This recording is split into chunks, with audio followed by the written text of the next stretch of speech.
What's going on, everybody? Welcome to the Nicholas Moreano Show. Make sure to like and subscribe this to my YouTube channel, and also leave a comment. Share it with a fellow Bears fan. It's gonna help me out grow this channel and get to a bigger audience as the Bears continue to make moves, and I feel like every single day this week there's been something to talk about with the Chicago Bears.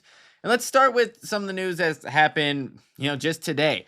The Bears agreed to sign tight end Durham Smythe to a 1-year deal. Somebody that has played in Miami for the last 7 seasons. Also overlapped with Ben Johnson when he was there as the wide receivers coach. Durham was also at Notre Dame the final season that or the first season that Cole Kmet was there. So there's a little bit of familiarity, but here's why this move makes sense. And we're going to get into not only Durham Smythe, but we have some news on Josh Blackwell signing a 2-year deal. You have Amen Adbongbamiga signing a 2-year contract. Daniel Hardy is coming back. Bill Murray. And then also I haven't touched on Jack Sanborn yet. So that's in the docket for this video today. But let's continue with Durham Smythe. And this is a guy last season, 9 receptions, 53 yards, 17 targets in 17 games played in 2024. So not a huge threat by any means as a receiving target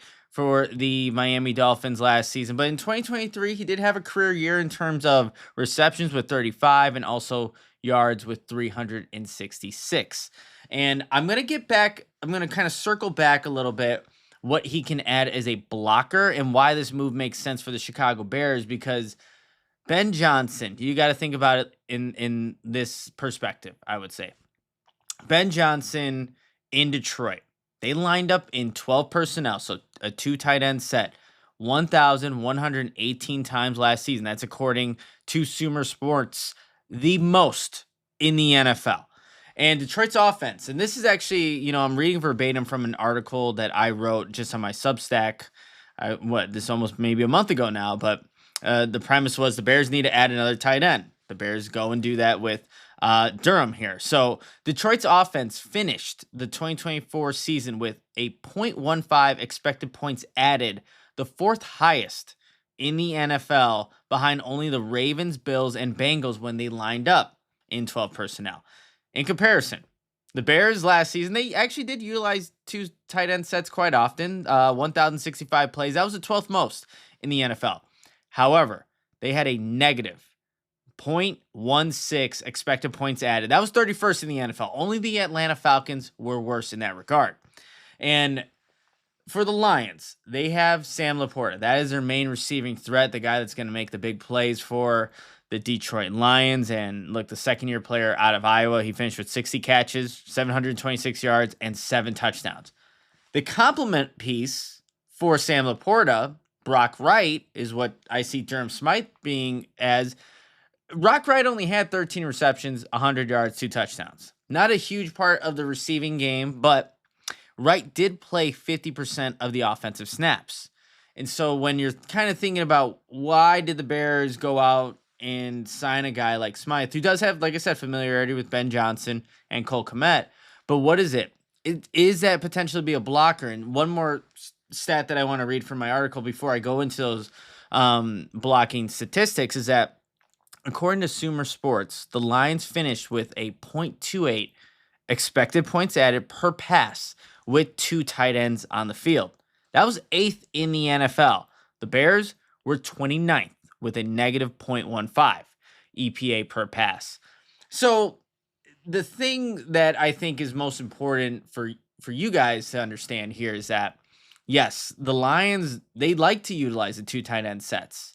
But not necessarily that because Brock Wright is a huge receiving threat by any means. It's the illusion that when you line up with a heavier personnel package, you have the equal likelihood to run the ball as you do to pass. And when the Lions were going out and putting up points and creating havoc against opposing defenses, you didn't know what you need to stop.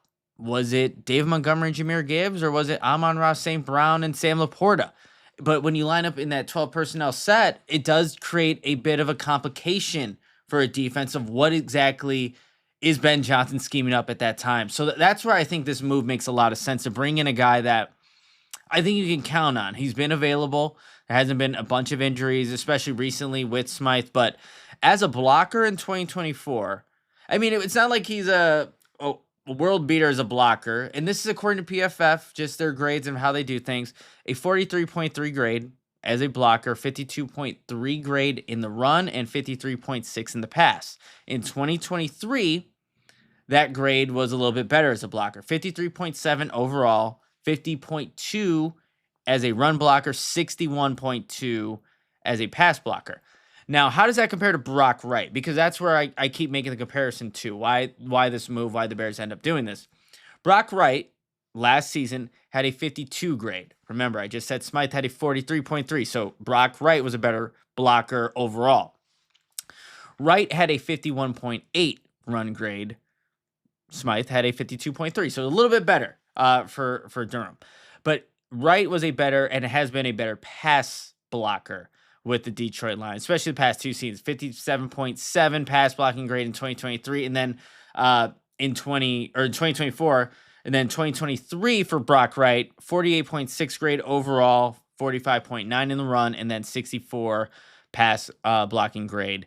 And again, like I think those numbers are pretty similar though, and where you can see Durham Smythe be what role he's going to potentially play, probably will play for the Chicago Bears. Like, he's not here to, be a big receiving threat. He really hasn't shown that he's capable of that or been asked to do that in his NFL career. And when you have a guy like Cole Kmet, who I think Ben Johnson's going to look at and try to get more out of than what he did last season, you're just looking to get someone that I think is reliable, someone that's going to be able to execute blocks when he's asked to do so, and then make things look, equally, like I said, they're going to be a runner or pass when he's out there on the football field. And I think most teams are going to see whatever number Durham Smythe wears and think, hey, run. It's most likely going to be a run play given the personnel package. But just seeing what Ben Johnson has done in his past and how successful the Lions were in heavier personnel packages, you just got to have defenses guessing. And I think that's going to allow the Bears offense to do some better things. So that's why I think this signing, although, like, I don't know, when you look at it, it's not obviously a big one, but it does make sense why the Bears went out and signed Durham Smythe for a 1-year deal. All right, let's continue moving on here to the next order of business. And I think that's Josh Blackwell, man, signing a 2-year deal worth up to $6 million. I think it's very deserving for a guy like Blackwell, who huge contributor on special teams. 286 total snaps. That's 65% of the special team snaps. But I mean, you saw him at punt return, punt coverage, kick return, kickoff, field goal, extra point block. Like, the dude was everywhere on special teams and on defense, created 2 total pressures, 6 total tackles, had the interception in the London game. And after Kyler Gordon went out due to injury, not long after, Josh Blackwell got himself an interception in that game. And that was the game before the losing streak happens for the Chicago Bears, a 10-game losing streak. But Josh Blackwell has been, I think, just a reliable player that you can count on. Remember Week 18 against the Green Bay Packers, the punt return as well. So there's just so much flexibility that he provides. And I think having Coach Richard Hightower, back with the Bears was also, maybe a reason why Josh Blackwell is still on this team and getting this 2-year contract. But I think it's good to see that, this new regime comes in, they see the current roster as it stands, and they identify players that are, part of the building blocks, the back end building blocks of a roster.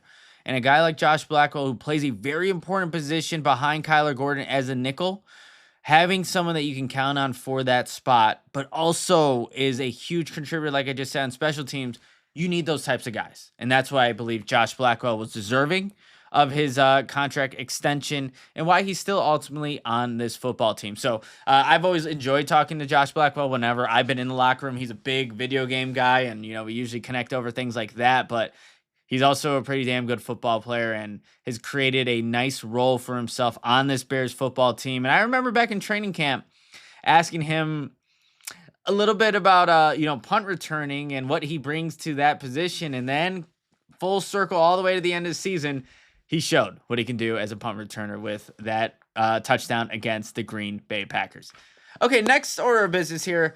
Amen Agbangbamiga, the Bears special teamer, also slash linebacker. He signed a 2-year contract. Will receive $5 million total with a maximum of $7 million after some incentives, according to reports. And he played 83.8% of the special team snaps. And I think he was also tied for the team in the most tackles on special teams. So you definitely see the value there. I just know there were times when he did have to, unfortunately, play on defense where it just didn't look right. And, let's go into the next player really quickly and just kind of compare the two. Jack Sanborn. The Bears would not be tendering an offer to restricted free agent. Sanborn, now he becomes unrestricted free agent and contests the open market. And just some bells and whistles here. The lowest tender restricted free agent can sign for the 2025 season is $3.263 million. So just kind of give some background on, why maybe the Bears didn't make the decision. It doesn't also mean that Jack Sanborn is completely out. Like, it's not like this is a definitive move where Jack Sanborn can't reunite with the Chicago Bears again. But testing the market, like, I would think if you're the Dallas Cowboys and you have Matt Eberflus there's almost like it's almost too good to be true, maybe. And I could see that being a potential fit for Sanborn if, Eberflus, vouches for him there in Dallas. But like, he had limited opportunities in 2024, and really his entire Bears time, he was when he was asked to play, I thought he played well and did what he can given his skill set. But he played 235 defensive snaps in 2024, 19 tackles, 2 PBUs, and 7 total pressures.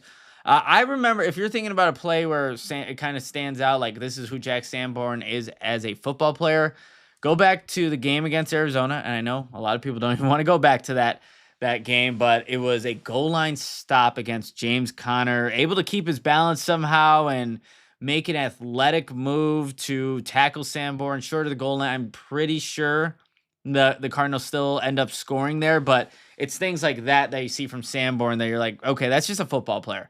And special teams contributor as well, played 369 total special team snaps last season. That's 84.4%. And now going back a little bit to Agbangbamiga, yes, they both play a lot of special teams, playing a very similar position at the linebacker spot. The Bears elected to, stay with Agbangbamiga and, reward him with the contract.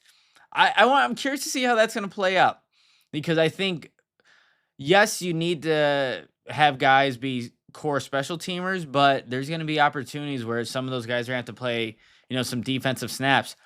I remember now, I think the play Agbangbamiga where he looked completely lost, if I'm not mistaken, maybe it was in Detroit, but that could actually also be in 2023 where the Bears had, another, backup linebacker, and he looked completely lost out there. Maybe I'm mixing up my backup linebackers playing against Detroit, but I just think it'll be curious to see, like, what ends up happening with Sanborn and Agbangbamiga, and, if, a guy like that has to play any type of snaps in, the regular season. Maybe why, like, if you're thinking, like, why did they not just, tender Jack Sanborn? Is it scheme specifically? I don't believe it's that necessarily. I know, just speaking with a couple of people who know Dennis Allen, they do like speed, prioritize speed at that, linebacker position, someone that's going to be the brains of the entire defense too. And not to say that Jack Sanborn doesn't have the intellect or anything, but I don't think you would necessarily think speed as a part of Sanborn's game. I think he's just reactive, knows where to be, and can put on some decent hits and knows how to square up people. So yeah, that's where Sanborn's status lies. And like I said, if Dallas ends up getting a guy like that, it wouldn't surprise me at all. Also, Daniel Hardy, he also, I think he was tied with Agbangbamiga with the most tackles on special teams.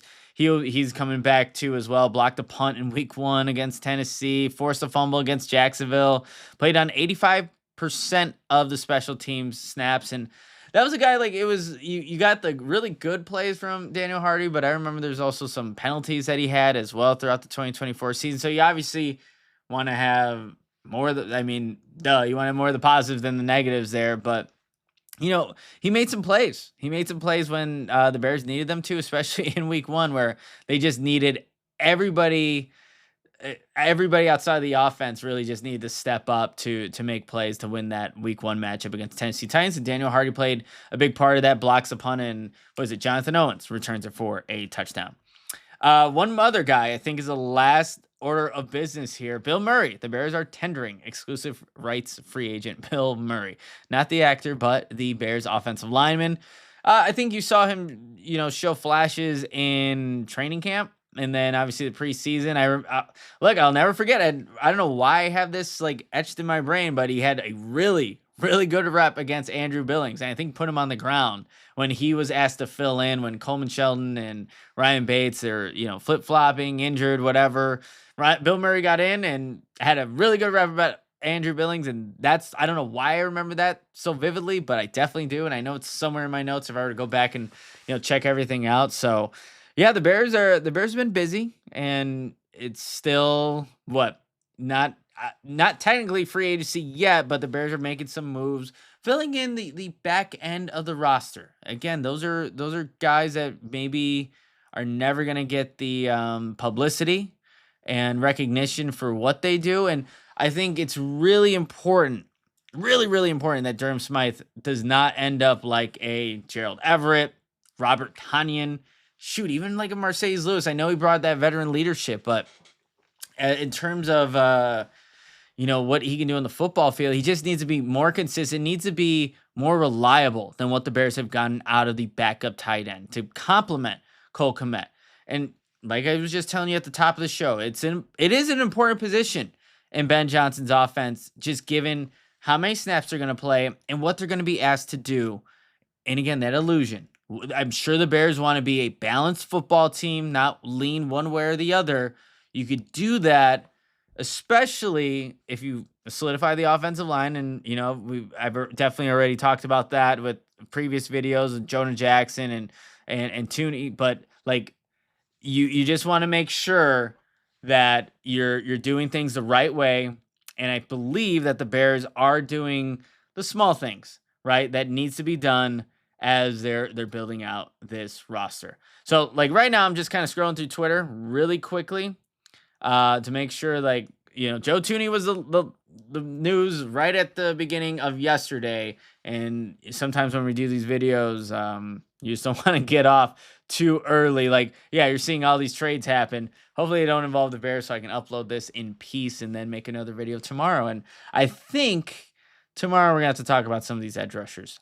Trey Hendrickson now is being given permission to seek a trade, if I'm not mistaken. Then you also have, Joey Bosa getting released. Khalil Mack is out there. Like, there's a bunch of edge rushers that could make sense for the Chicago Bears, but we'll leave that for another episode. Just want to get everybody caught up with some of the smaller moves that have been going on just today, as the Bears are continuing to build out the roster and just make it in a way better shape than it was in 2024. So that's going to do it for this video though. And I know I teased in the other video, I'm going to get that logo, that intro up. I swear to God I am, but I just, not that I'm not doing it. It's just like things keep coming up and it's like, it keeps being pushed back a little bit. I want to do like a, like an unveiling kind of thing for it because it is a pretty badass logo. So can't wait to show that. And also, you guys will see the intro with it as well. So it's going to be all fun, but hey, let's keep supporting me here. I feel all the support, and make sure you give this video a like, share it with your friends who haven't seen all the updates going on with the Chicago Bears up to this point. Leave a comment too. That would really help. And also please subscribe to my YouTube channel. It's growing. Like, just seeing like the analytics and stuff that you can see, it's awesome. I'm definitely seeing the growth like every single day, and it's awesome that you guys are, taking in the content, hopefully enjoying it, and always give me feedback if you feel I can be doing anything better. I'm open feedback. That's how you grow and learn and become better every single day. So that's going to do it for this episode. Like I said, tomorrow we'll talk some of those edge rushers and what I think about them and who makes the most sense, if any, for the Chicago Bears. But that's going to wrap it up. I'll see you guys tomorrow.